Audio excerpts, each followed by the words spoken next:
And so yet another installment into the hidden history of the African-American fighting warrior. A house divided against itself cannot stand. Now, of course, it was not an African-American who said that. Well, some were accusing him of being that, especially in the Confederacy. Abe Lincoln said that. It was 1858 at the Republican Convention. And many have said that. A house divided. A house divided against itself cannot stand. Now you will ask, well, what does this have to do with the hidden history of the African-American warrior?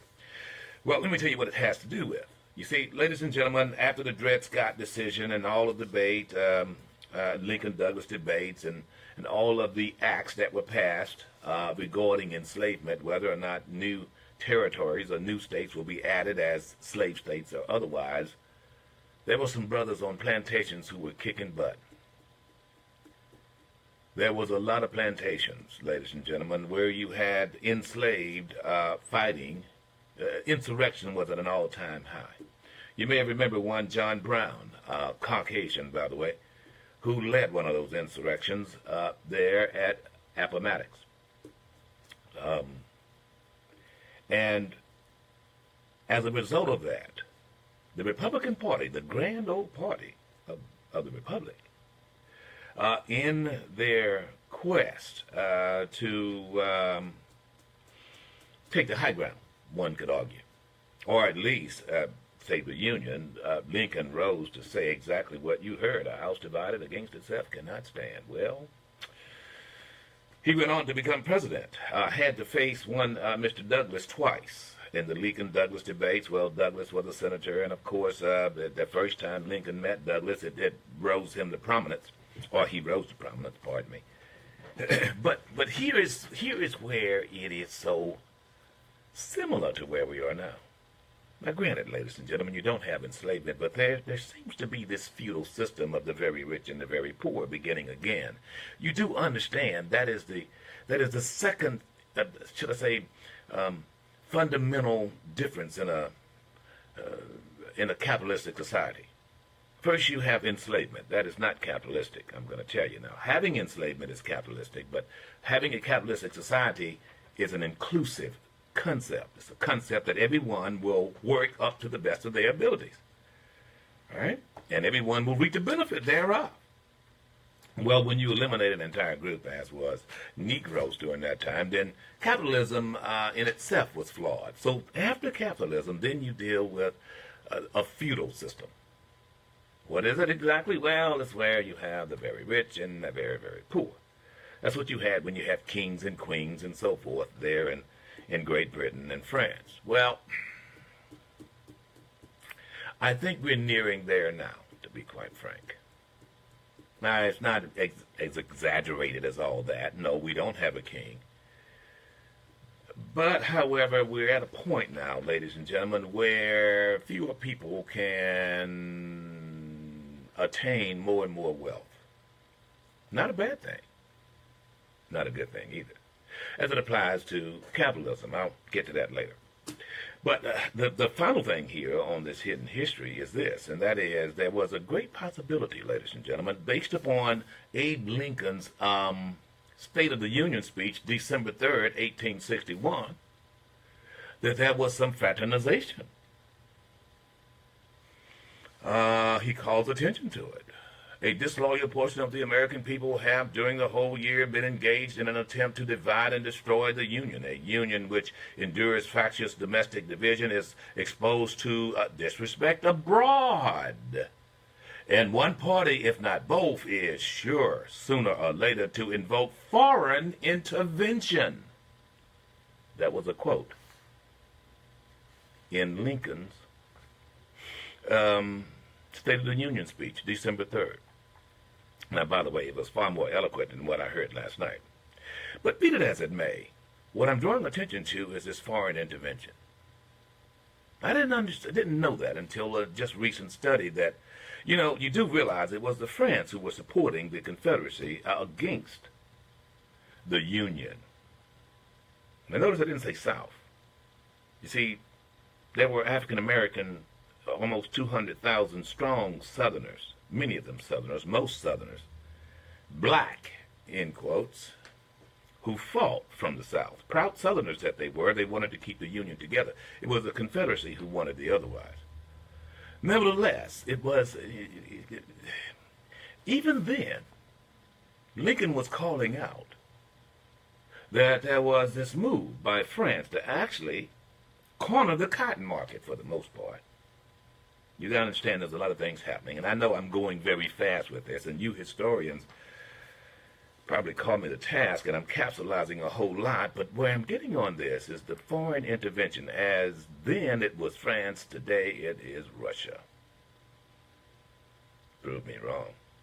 Lincoln goes on to explain in this how the Confederacy were misled, hoodwinked, led astray, by thinking that somehow or another that France, that they can secede from the Union, maintain enslavement, and France would be their great provider and buy all the cotton, and as if France did not want, most importantly, the dissolution of the United States, as does Russia.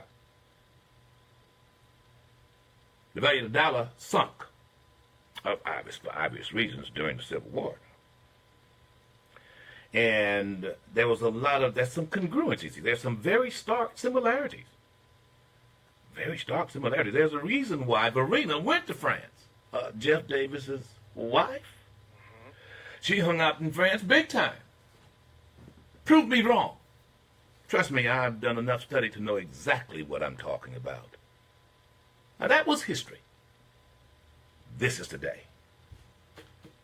So now we've got a president who, during the last election, fraternized with Russia, and has said very, very fervently it would be a wonderful thing if we can get along. Has literally lied about his even knowing or dealing with the current president of Russia. The ruble gaining strength as we speak against the dollar. And we've got a president last night that barely utters Russia, disparagingly. And a president who, upon yesterday, before making that speech, refused to institute sanctions, more sanctions against Russia. A president whose very own CIA director says that Russia is still doing it and will do it again, but yet no sanctions. A same president who sat there last night knowing that a Russian MiG fighter flew within 5 feet of a spy plane in international waters over the Black Sea, did not mumble a word, the wuss that he is. Poor character. Now, I know that some of you think I just don't like the guy. You're right. I don't like anyone who has poor character. I don't care what complexion you are. Once I find out that a man is a liar or a thief, or a man is only motivated by whether he'll make a buck, it means he'll sell himself for anything, really. I just don't, folks. It's just very poor character. I'm just telling you. That doesn't mean that I can't do business with him. It doesn't mean that I won't disagree with him or agree with him on some things. It doesn't mean that I just don't like the guy or hate the guy. I don't like his stance. He's not the kind of guy that I'd want to go hunting with. He's not the kind of guy that I would buy a car from. He's not the kind of guy I would invite for a beer, sit down and have some drinks. He's just not that kind of guy. It's a guy I don't trust, folks. What you saw last night was exactly that. You saw a guy, as they say on the street, talking out the side of his neck. And he was saying what he was saying to get a laugh or to get an applause. See, that's what happens. We Huer guys know this well. There are guys who talk loud and saying nothing, you know what I'm saying? Then there are guys who simply are, they don't do much. They're just there to amuse. Then there are guys who are bombastic and pompous and bold, you would think, to sit in the back of the crowd talking to get you all whipped up and you go out there and fight, and then they're hiding in the bushes. Usually they are the biggest guys, too. Then there's those quiet guys. Quiet guys who just sit on the sideline and just kind of watch and wait and do their business. He's not that guy. So I have grave concerns based on what I heard last night in the actions And based on what is happening right now, we actually have a president who is sowing seeds of doubt, even with the FBI. He doesn't even trust his own Justice Department. The DOJ has said, well, this guy will utilize any facet of the American Constitution or the functioning thereof of this country for his own political views. Prowess. I mean, really, the guy, he's that guy. I mean, he thinks he's the CEO of the country, not the president. Everyone should answer to him. That's why there's a loyalty pledge. Now, look, I know that some of you support the guy. That's fine. But don't put him in front of your country. Just give the benefit of the doubt and consider Abe Lincoln when he gave this speech December 3rd, talking about what transpired in the Confederacy in that house that was divided, and it almost fell. Folks, I think we could be there again. I really do, and it has nothing to do with enslavement. It has more to do with this concept that Donald John has that just leave it to the very rich to take care of the very poor. And I'm going to tell you something. For a guy like me who is in business, small business people, that scares the bejesus out of me. That scares me just as much as socialism, government-owned businesses. I'll tell you why. Because one of the greatest threats to capitalism is monopolism. In other words, the idea that the company owns everything, including the radio stations. By the way, there's a move to do that. I want you to know. However, there were some things. There were some things that I can tell you, I can stand here and look you in the eye, that if I was sitting there under the rotunda, I would have, under the dome, I would have stood up and applauded for. Really? There are some things. No, look, folks, I'm not angry. I'm not angry. I mean, if someone's got a good policy, and regardless of the fact that they have poor character, I evaluate the policy and I go, okay, that could be a good thing. I don't trust you to institute it, but I think it's a good idea. I think he was saying it because he was talking out of the side of his neck. He has a big neck. A very big neck. But he was saying it to push a button in hopes of getting more votes or getting someone to like him. On both sides? Or stand. I mean, I think that was his greatest thing. He had how many standing ovations he had. I mean, all of this is about measurement for him. It's, you guys who like this guy's character, I just wonder about your character. I'm just going to tell you. I won't bring it up. We won't talk politics, but trust me, if you think this guy's character is one that is worthy of him being your son-in-law, or I'm just saying, the kind of guy you'd buy a watch from. Nevertheless, he said something that I thought and I hoped would resonate. I want you to pull up number 46. The first thing. You got it? Let's open great vocational schools so our future workers can learn a craft and realize their full potential. Great. Great idea. That'll work. Industrial arts. Used to have that in public schools, by the way. Shop class. For whatever reason, I think somewhere around integration, we got rid of it. Well, it was still languishing, but it was still there, at least in rural areas. Well, they weren't giving any kind of credence to it. They weren't giving, actually, it was like if you took vocation, it wasn't considered any kind of credits or the like, and I think it should be, actually. I mean, you realize you do learn a little bit of geometry when you're using or calculus when you're using a slide rule to calculate cubic yards in concrete, or measure the hypotenuse of a right angle if you're building a bookcase, or level. That is also math. And so it should have been, and there was a time when you did get credit. You got a little credit for it. It wasn't a requirement. So I think it's a good idea, Mr. President. Vocational schools, a great idea. Now, how you implement it is going to be another thing. That was something else. Let's see. Pull up number 45. That is why this year we will embark on reforming our prisons to help former inmates who have served their time get a second chance at life. All righty then. That was a shocker. Okay. that, did I just hear Donald John get tough on crime say that he wants, I'm going to play it again, he wants to reform the prisons to make sure that those who serve their time get a second chance? Yes, play it. That is why this year we will embark on reforming our prisons to help former inmates who have served their time get a second chance at life. All right. I'm with you. How do you do that? We're going to ask that question. So how do you think the president can reform the prison such that those who've committed crimes can get a second chance? Let me tell you, Mr. President, what you got to do first and foremost is, guess what? Give them their voting rights back. How about that? I want you to know that didn't go over very well. There were some folks there in Virginia, I'm just going to tell you, didn't like that. In other words, if in fact you are a convicted felon and you do your time, your penance, then you should get your voting right. Your suffrage back is what it's called. Instead of, oh yeah, I can't vote, you lose your voting privileges for life. So you think that's what he was talking about, bro? I can see that. Please.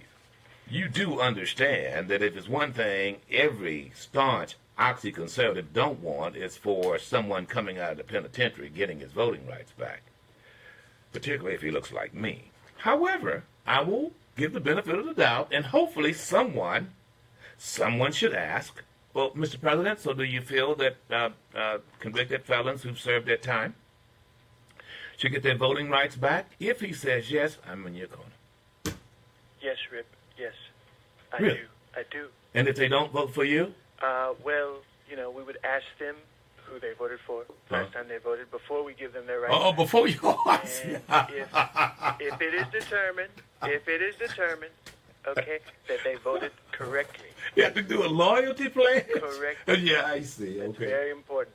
So you're going to ask them what? Okay, so once they've served their time, let's say 15 Serve years, their time. and then they come out and they want to vote, then there'll be a litmus test. You'll ask, Serve their time. and you'll ask then what? I'll ask them. I'll say, you served your time, but you want to vote, okay? Yes, yeah. I want to vote. I want to vote. Everybody deserves Yeah, a vote yeah. So do I get my? if they vote the right way. So who did you vote for last? I didn't vote. I was incarcerated. You never voted. I never voted. You never voted. I never voted. You Never. never voted. There go your rights back. Make sure you remember who gave you those rights back next time you go vote. Okay? Oh, okay. But very good. As long as I vote for you, then I get them back. And if you don't vote for me, Back to prison? I'll find out. Make sure you use those rights correctly. Okay? Hands up, shoot. Correctly. Small hands up. You do that too well. That's scary, Ro. That is very, very scary. Practice. I was also impressed, although I disagree, when he played and he said this, number 50. Very impressed. I didn't think he would say this because I really, he kind of alluded to it. His daughter, Ivanka, kind of wanted it, and then he just kind of, I think he said this just to make her feel happy, because I'm going to tell you, his oxy-conservative friends certainly didn't like it. Here it is. Let's support working families by supporting paid family leave. Not. No, it's not going to fly.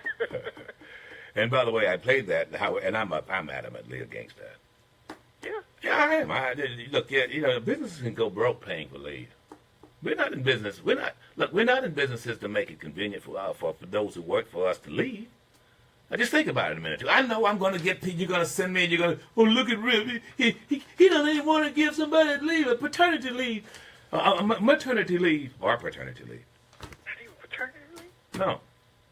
Now, don't get me wrong. If we do that, and I do that. I don't. No one has to tell me as an employer to do what's right by my employees. Trust me, my employees know that I do, and I will. But to make it mandatory on a small business who can't afford it, you could put the man out of business. Man got 2 employees, and his right-hand man, everyone should have an Amelia somewhere. My right-hand man is Amelia. There she is over there. No, she's just not a man. Of course not. But heaven forbid she has to go on maternity leave. And I have to pay for it. She can never be replaced, by the way. But be that as it may, The point is requiring that of businesses, a family leave. And there are some countries that have it, and you're required to do it. But I think the president said that just to win votes. Now, to be quite frank, it went the way I thought it was going to go, and that was this. The president played presidential. It was a show for him. I think his presentation was very arrogant. You know, President Barack Obama did the same thing. I don't know what it is about getting behind that podium. It kind of makes you stick your nose up. And I don't know whether it's because of how the teleprompters are set up or what, but I noticed President Barack Obama, you're looking up his nose. Well, are they holding their head up? Or did you notice that? Yeah, I did notice that. And I do think it may be to kind of get ahead of where you're reading. You know how we'll read ahead sometimes. Yeah. You know, old dudes do that, huh? They kind of look down and use their bifocals. No.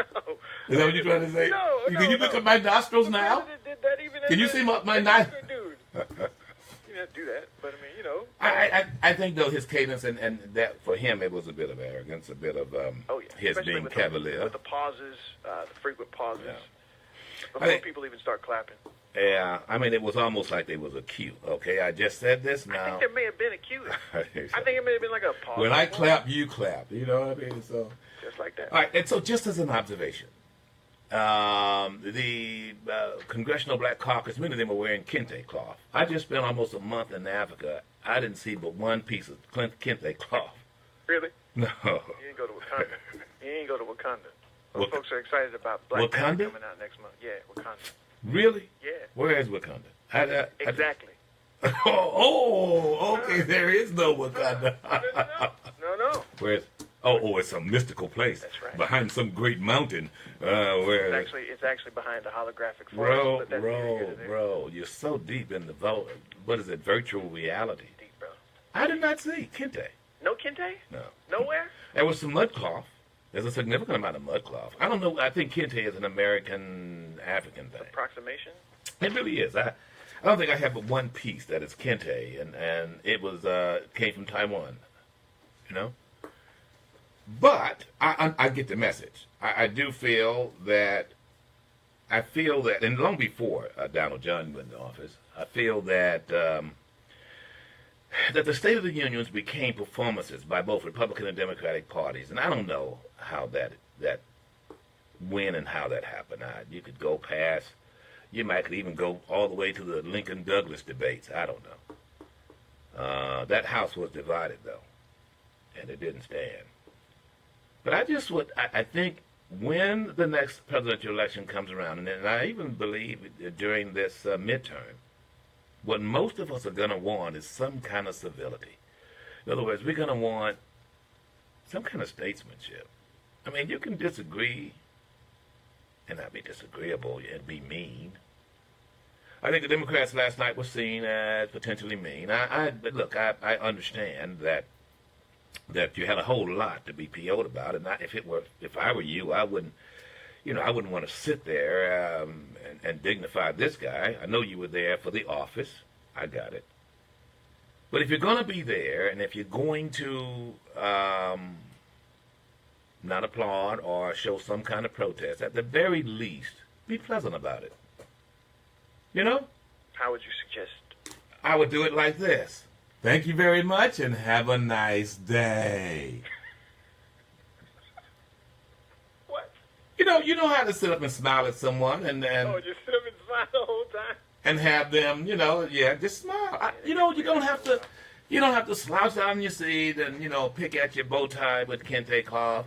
I think Cory Booker was there, and he had a very serious look on his face, like, say it again. Yeah, right. He really did. Like, say it again. Yeah. And so I don't think it does the country much good when you have that kind of, and by the way, when President Barack Obama was in office, you got the same thing. That same kind of, thumb your nose. If you guys are at the highest, you're representing America. Act like it. Don't act like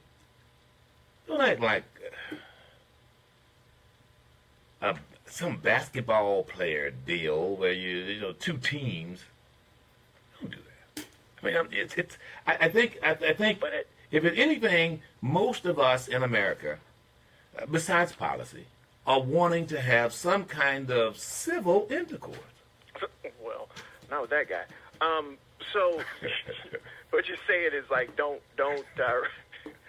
respond hate for hate's sake. You know, with the Kente Clark being a reaction to his crap hole comments. Well, I think Kente. I mean, I think I'm not. I was making a little jokey joke about it because I didn't see Kente Clark. And actually, I think it was another comedian that said I'd heard him say that, but after going there, I didn't see any. Yeah, well, I mean, it's mostly a Ghana thing, but I mean, the disposition is what you're saying, and them not responding at all, them looking with frown faces for basically an hour and a half.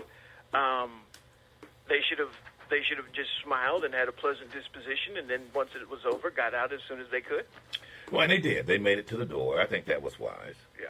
I think that I think the president. It is very sad when you draw down on the worst of American character. And what I mean by that was this whole thing. I mean, he brought up the standing and for the national anthem and all. Do you have that? You have that? No, I don't. I know you have that. And folks, look, all of that is it is designed to generate enthusiasm about a base, or with your base, and suggest that you're more American than others because you stand. You got me? And I would love to be able to sit here and explain to some of my octo-conservative counterparts how we see it so very differently. You see, there are some who feel that they have to say it or say whatever it is to get the response from a certain group. In other words, it's like this. I stand for if I were to walk up and say, I stand for the national anthem, which I do.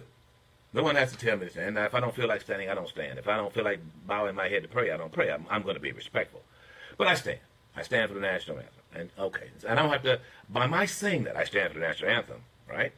It doesn't mean that I discredit you. I don't care whether you stand or not. My pride in my heritage has nothing whatsoever to do whether you appreciate it. Which is why, ladies and gentlemen, the idea of having any kind of flag to represent me because for someone else's heritage is not something I will accept. I mean, the Confederate battle flag in Mississippi, for instance. Oh, it's about heritage, your heritage, not mine. Right? So, but what you get from oxy-conservatives is, okay, I'm standing for the national anthem. Let me look around and see. Who's standing? You have it? Okay, go ahead, play. Here tonight is Preston Sharp, a 12-year-old boy from Redding, California, who noticed that veterans' graves were... All right, okay, so obviously that's not it, bro. All right, folks, we're very pleased. We're going to be chatting with Congressman Benny Thompson from the great state of Mississippi. He's my congressman, although he doesn't represent this district. He represents all people of good reason, and especially African Americans, most African Americans in this fair state. He's the only one of the Democratic congressional, only one of the Mississippi congressional delegation. That is, of course, his Democrat. So we're going to be chatting with him very shortly here. I want to get his take on where we are now and the State of the Union. The president took some credit for jobs, which many would admit were erroneous. Let's go to can we do the unemployment rate? 47? Unemployment claims have hit a 45-year low. It would have been good had he said, thanks to Obama getting me below 5%. He was at 4.8% when he took office. It's something I'm very proud of. Oh, are you? African American unemployment stands at the lowest rate ever recorded. Hispanic American unemployment has also reached the lowest levels in history. And you did exactly what to create these jobs? When I came into office, you see, I was elected, and I asked the American people, specifically the blacks, I I said, what the hell do you have to lose? And they said, nothing, Mr. President. Nothing. And they went out We and got- have nothing. they went out And when and you got have jobs. nothing, you got nothing to lose. They got jobs, Rick. They got jobs. Yes, you did. You're welcome. They did, but you didn't hire them because at Mar-a-Lago, as I No, I did not. No, but they got jobs. actually, you fired a few too. Amarosa right now Well- is she counted in that under that employment? Well, she is employed. She got a job with Big Brother, so she's going to be back on television. Yeah.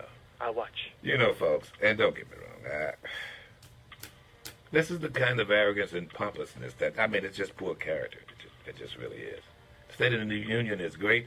There's no doubt about that. However, ladies and gentlemen, I'm here to serve notice. We're in for some difficult days ahead. The debt is getting bigger. Interest rates are going up. You can say what you want about the stock market. And, you know, I was impressed with little Kennedy. Do you have little Kennedy? I did, Joe the Third. Yeah. This was pretty good from Joe. Hey, that promise is being broken by an administration that callously appraises our worthiness and decides who makes the cut and who can be bargained away. I like it. They're turning American life into a zero-sum game where for one to win, another must lose. Well, he just lost McHenry and So sure. Delo, Cuba. DeSoto County up there. Not gonna vote for- Yeah, they were confused. They didn't understand all those highfalutin words, I'm sure. Oh, well, yeah. That's not nice. He did take a direct shot at the president, though. Did he? Bullies may land a punch. They may leave a mark. But they have never, not once, in the history of our United States, managed to match the strength and spirit of a people united in defense of their future. Politicians... All right. He even said he'd tear down the wall. He said his generation would. Politicians can be cheered for the promises they make. Our country will be judged by the promises we keep. Well, yeah, it was all Kennedy. They have big teeth, too. They can always, big, grand smiles, but Yeah. because they have big teeth. He's very greasy around the lip area, too. Yeah, he had some lip balm or something. You know, Went in on the chapstick there a little bit. didn't he? all those, all those guys always have a little something. Rubio had his. Those guys would Yeah. give those. They need to seem like someone should look at them and evaluate. Size them up. Absolutely. Make sure they're hydrated. We make sure you don't have enough. You have too much lip balm or drool hanging out. Kennedy, you're extra greasy. I need you to blot that. Blot your chin, sir. Thank you. All right, folks, hang tight. I promise you, we shall return. The Jackson Advocate newspaper has been the voice of black Mississippians since 1938. The Jackson Advocate wants to come into your home each week and keep you informed.